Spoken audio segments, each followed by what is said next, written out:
Assalamualaikum warahmatullahi wabarakatuh dan salam sejahtera. Istimewa pada episod kali ini, Kelastek TV membawakan anda secara langsung program perasmian Kita Semula. Mari sama-sama kita saksikan.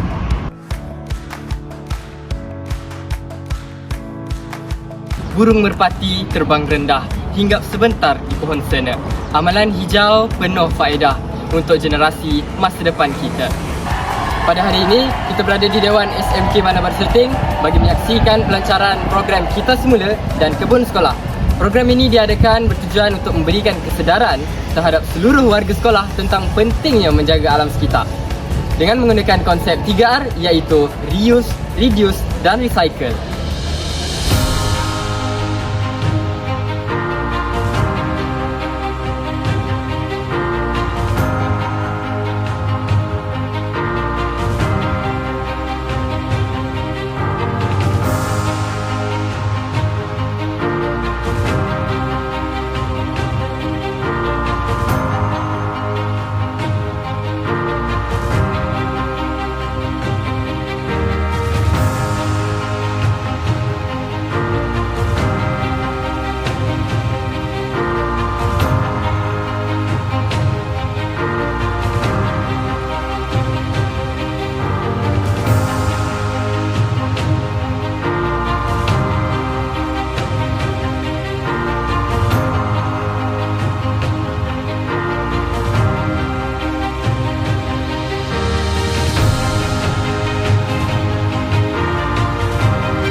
Dalam this year kita bersama-sama dengan sekolah lah, dan alhamdulillah kita sebenarnya hantar beberapa permohonan termasuk program komuniti dengan pihak Taman Perumahan.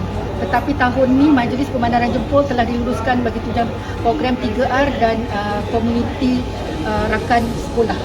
Semua pokok ini, pokok-pokok sama ada pokok sayuran ataupun pokok landscape yang kita tanam ini mungkin dah membesar dalam tempoh dia membesar, mungkin dia satu pelajaran lah jadi satu pembelajaran kepada anak-anak sekolah, student sekolah.